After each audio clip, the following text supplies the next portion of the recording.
जिस मुकदमे में माननीय मुख्यमंत्री जी के भाई साहब के यहाँ पे सीबीआई ने सर्च किया है, मैं पूछना चाहता हूँ वो मुकदमा किसने दर्ज किया था? भारत में एक फर्टिलाइज़र घोटाला हुआ, जो फर्टिलाइज़र किसानों के लिए सरकार रियायती दर पर उपलब्ध कराती है, उस फर्टिलाइज़र को विदेशों में किसी अलग केमिकल के नाम से निर्यात कर दिया गया। करोड़ों रुपए का गबन उसमें हुआ। उसमें जिन लोगों के नाम थे उसमें जो है माननीय मुख्यमंत्री जी के भाई साहब की फर्म का भी नाम था। यूपीए के समय की जो प्रकरण है उसका जांच चल रही है। जांच में अगर सीबीआई जांच करती है तो इसको इस तरह से जोड़ना कि मेरे घर पे मेरे परिवार पर रेड हुई है, मुझे लगता है कि ये उचित नहीं है। और जहाँ तक ईडी का प्रश्न है,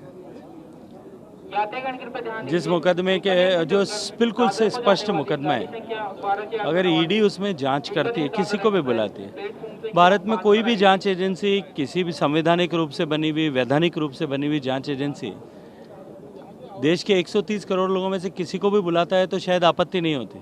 लेकिन राहुल गांधी जी को, क्योंकि कांग्रेस पार्टी के लोग उनको अबाउ द सिस्टम मानते हैं, सो गांधी परिवार को अगर उनको बुलाती है तो गांधी परिवार को बुलाने पर जो है बहुत बड़ी आपत्ति होती है और बहुत बड़े जो है उसको आंदोलन का स्वरूप देने की कोशिश की जाती है।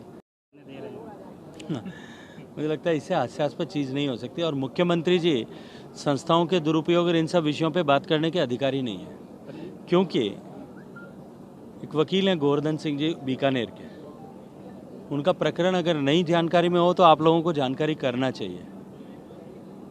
एक गरीब जिसके वो ज़मीन पर भूमाफिया ने हथियाने का प्रयास किया, उसकी पत्नी के साथ में बलात्कार किया, उसके बेटे और पत्नी के साथ में अपहरण करके 200 किलोमीटर दूर छोड़ दिया गया, उसका सारा माल असबाब घर से जितना था वो सब कुछ लूट करके ले जाया गया, उसमें रिकवरी भी होती है, उसमें मुकदमा भी दर्ज होता है, पुलिस जो है उसमें चालान की पेशकश करती है, एक नहीं 3-3 आईओ पेशकश करते हैं, कोर्ट में एफिडेविट पुलिस फाइल करती है कि जो है हमने ये रिकवरी कर ली है, इसमें चालान के लिए हमने पुलिस को भेज दिया, जो है एसपी को भेज दिया है।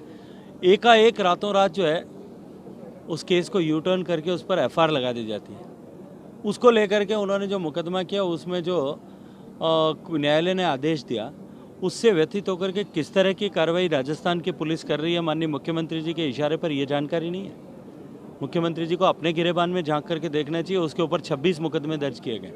मुझे बताया गया है कि उनके जो पुराने मुकदमे थे जो पिछली कांग्रेस सरकार के समय के थे, क्योंकि जब जब कांग्रेस की सरकार आती है तब तब ऐसे सरकार के खिलाफ आवाज़ उठाने वालों के साथ में इसी तरह से मुकदमे होते हैं। आपसे भी आग्रह करूंगा कि आप लोग कहीं न्यूज़ चलाओ तो ध्यान से चलाना, नहीं आपका भी शायद ये आश्रय हो सकता है।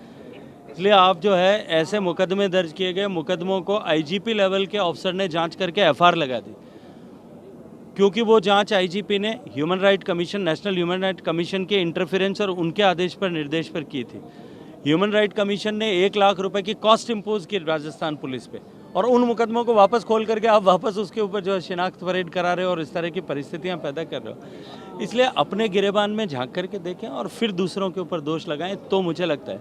और दूसरा, क्योंकि कांग्रेस की सरकारों ने 55 साल तक इसी तरह से इन एजेंसियों का दुरुपयोग करके लोगों को परेशान किया, तो मुझे लगता है कि अब उनको सपने में भी यही दिखाई देता है कि शायद सभी लोग ऐसा कर रहे होंगे। बोला किसान आंदोलन जिस तरह से वापस लिया उसी तरह से दीपक भी वापस लेंगे। थोड़े दिन रुक जाएं, सब कुछ क्लियर हो जाएगा।